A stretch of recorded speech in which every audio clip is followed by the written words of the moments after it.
ఆకాశమే హద్దుగా రాజధాని అమరావతిని అభివృద్ధి చేస్తామని ముఖ్యమంత్రి చంద్రబాబు అన్నారు. రాజధాని ఫలానా తేదీకి పూర్తవుతుందని లక్ష్యాలు పెట్టలేమని అదొక నిరంతర ప్రక్రియ అని వివరించారు. హైదరాబాద్లో సైబరాబాద్ పేరుతో ఒక కొత్త నగరం నిర్మాణం జరిగిందన్నారు. మొదట హైటెక్ సిటీ పేరుతో ఒక భవనం మాత్రమే నిర్మించామని తెలిపారు. తర్వాత ఐటీ కంపెనీల కోసం అనేక భవనాలు వచ్చాయని వెల్లడించారు. ఔటర్ రింగ్ రోడ్, అంతర్జాతీయ విమానాశ్రయం వరుసలో ఒకదాని వెంట ఒకటి వచ్చాయని చెప్పారు. ఆ నగరాన్ని వినూత్న పద్ధతిలో మార్కెటింగ్ చేశామన్నారు. ఇక్కడ అదే జరగాలన్నారు. ప్రభుత్వం, ప్రైవేట్ సంస్థలు కలిసి పనిచేయాలని చంద్రబాబు అన్నారు. రాజధానిని ఎడాపెడా మార్చకుండా ఒక చట్టం తేవడంపై ఆలోచన చేస్తున్నట్లు వెల్లడించారు. న్యాయపరంగా దానికి ఉన్న సాధ్యాసాధ్యాలపై యోచిస్తున్నామన్నారు. సచివాలయంలోని తన కార్యాలయంలో అమరావతిపై శ్వేతపత్రాన్ని ఆయన విడుదల చేశారు.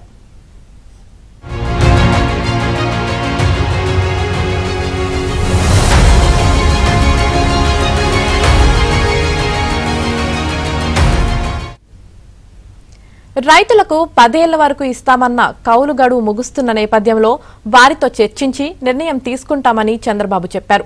అమరావతి ఉద్యమంలో పాల్గొన్న రైతులపై పెట్టిన అక్రమ కేసులను సమీక్షించి నిర్ణయం తీసుకుంటామన్నారు.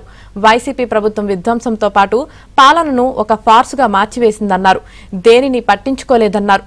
తాము ఉన్నప్పుడు రాష్ట్రంలో పట్టణాల్లో దోమల బెడద ఎక్కువగా ఉన్న 20,000 ప్రాంతాలను బ్లాక్ స్పాట్స్ గా గుర్తించి అక్కడ డ్రోన్ల ద్వారా తరచూ సంబంధిత మందులు చల్లి ఆ సమస్యను పరిష్కరించాలని అనుకున్నామని, ఆ ప్రాంతాలను గుర్తించామని తెలిపారు. వైసీపీ ప్రభుత్వం తర్వాత చేయాల్సిన పనిలో 1% కూడా చేయలేదన్నారు. మొన్న పింఛన్ల పంపిణీ సమయంలో వైసీపీ కార్యకర్తలు అక్రమంగా తీసుకుంటున్న పింఛన్లు ఆపువేయాలని తమ వాళ్లు కోరారన్నారు. వాళ్లు ఉన్నా పర్లేదని చెప్పి తాను అందరికీ ఇప్పించానని చెప్పారు. తమ ఆలోచన విధానం ఇలా ఉంటుందన్నారు.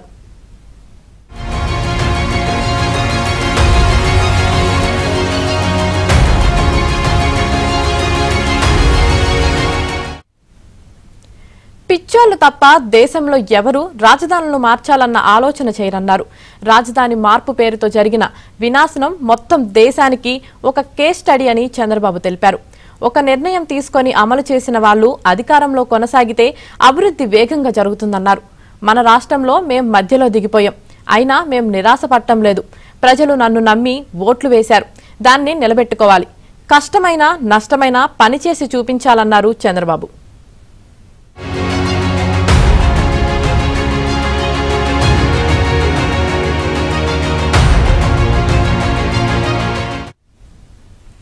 గతంలో 132 సంస్థలు అమరావతికి వస్తాయంటూ ముందుకు వచ్చాయని చంద్రబాబు తెలిపారు.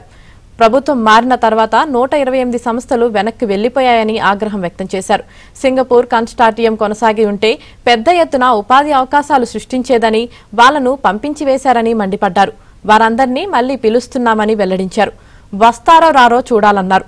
దేశంలో మొదటి 10 స్థానాల్లో ఉన్న అంతర్జాతీయ స్కూళ్లు, విద్యా సంస్థలు, ఆసుపత్రులను గతంలో ఇక్కడకు రావాలని ఆహ్వానించామన్నారు. మళ్లీ పిలుస్తున్నామన్నారు.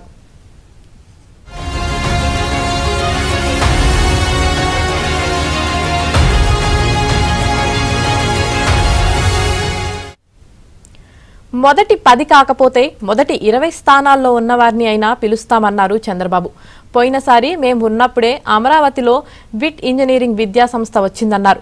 అక్కడ ఒక విద్యార్థికి 1 కోటి ప్యాకేజ్తో ఉద్యోగం వచ్చిందన్నారు. అమరావతిలోని ఎస్ఆర్ఎం విద్యా సంస్థలో 20,000 మంది విద్యార్థులు ఇప్పుడు చదువుతున్నారన్నారు. అందులో సగం మంది ఇతర రాష్ట్రాలకు చెందిన వారేనని చెప్పారు. తాము కష్టపడి తెచ్చిన వాటికి కనీస వసతులు కూడా వైసీపీ ప్రభుత్వం కల్పించలేదన్నారు. ఎయిమ్స్ ఆసుపత్రికి కనీసం నీళ్ల వసతి కూడా లేక రోజు ట్యాంకర్లతో తెప్పించుకుంటున్నారన్నారు. కేవలం నీటి కొరత వల్ల పడకల సంఖ్య సగానికి సగం తగ్గిపోయిందని చంద్రబాబు అన్నారు.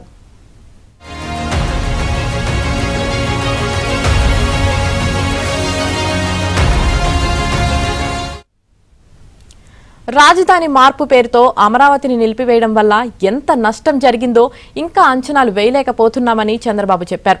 అమరావతితో ప్రభుత్వం కింద 8,000 ఎకరాల భూమి ఉందన్నారు. తాము దిగిపోయే సమయానికి అక్కడ ఎకరం 10 కోట్లు పలుకుతుందన్న చంద్రబాబు, రాజధాని కొనసాగి ఉంటే ఆ ధర 20 కోట్లకు చేరేదన్నారు. అంతవరకే లెక్క వేసిన ప్రభుత్వం వద్ద ఉన్న భూమికి 1,60,000 కోట్ల ఆదాయం వచ్చి ఉండేదన్నారు. ఎవరిని అడగాల్సిన పని లేకుండా రాజధాని నిర్మాణం జరిగేదన్నారు. ఇప్పుడు అన్ని మొదటి నుంచి చేసుకోవాల్సి వస్తుందన్నారు. అన్ని నిర్మాణాలు సగంలో ఆగిపోయాయన్నారు. అవి ఏ మేరకు దృఢంగా ఉన్నాయో చూసుకోవాలన్నారు. అమరావతిని నాశనం చేయడం లక్ష్యంగా పెట్టుకుని పనిచేశారు. అమరావతిని నిలిపివేయడం వల్ల ప్రభుత్వానికి, ప్రైవేట్ వ్యక్తులకు, సంస్థలకు వాటిల్ల నష్టం లెక్క వేస్తే చాలా ఉంటుందన్నారు. మిగిలిపోయిన పనులకు మళ్లీ అంచనాలు పెంచాల్సి వస్తుందన్న చంద్రబాబు చాలా నష్టాలు జరిగాయని చెప్పారు.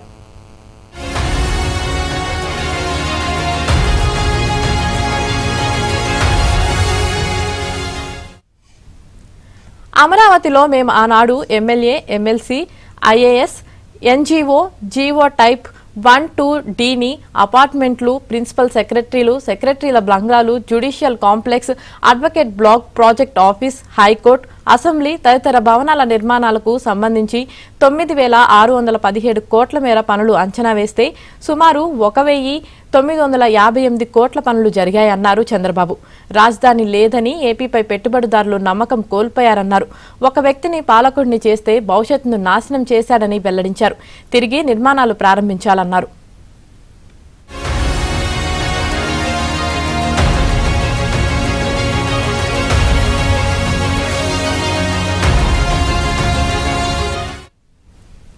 తిరిగి పెట్టుబడిదారుల్లో నమ్మకం కల్పించాలని చంద్రబాబు అన్నారు. తిరిగి ఆర్థిక వ్యవస్థను బలోపేతం చేసేందుకు బ్రాండ్ ఇమేజ్ పెంచుకోవాలన్నారు.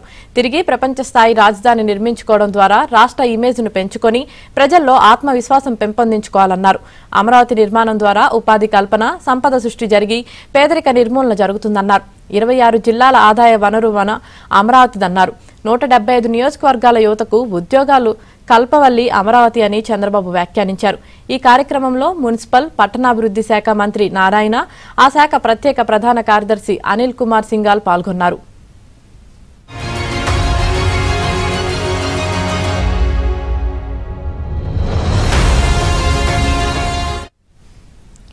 అమరావతి నిర్మాణానికి సంబంధించి ఎవరేమి సలహాలు ఇచ్చినా సాధారణంగా స్వీకరిస్తామన్నారు చంద్రబాబు. బాగుంటే అమలు చేస్తామని వెల్లడించారు. ఇప్పటికే పనులు చేపట్టిన పలు సంస్థలకు బకాయిలు చెల్లించాల్సి ఉందన్నారు. ప్రభుత్వ ఖజానా చూస్తే ఖాళీగా ఉందన్నారు. 2019లో మేం దిగిపోయే నాటికి 4,11,070 కోట్ల విలువైన పనులకు టెండర్లు పిలిచామన్నారు. జరిగిన పనులకు సంబంధించి 4,318 కోట్లు చెల్లింపులు జరిపామన్నారు. మరో 1,268 కోట్ల బకాయిలు చెల్లించాల్సి ఉందన్నారు. వైసీపీ 5 ఏళ్ల పాలనలో అమరావతిని అతలాకుతలం చేసేశారన్నారు. చివరకు ఏపీకి రాజధాని లేకుండా పోయిందన్నారు. ఏపీ ప్రజల ఆత్మగౌరవం సన్నగిల్లిందన్నారు. ఆస్తుల విలువ తగ్గిందని తెలిపారు. సంపద సృష్టి జరగలేదన్న చంద్రబాబు మానవ వనరుల వృధా అయ్యాయని ఆగ్రహం వ్యక్తం చేశారు.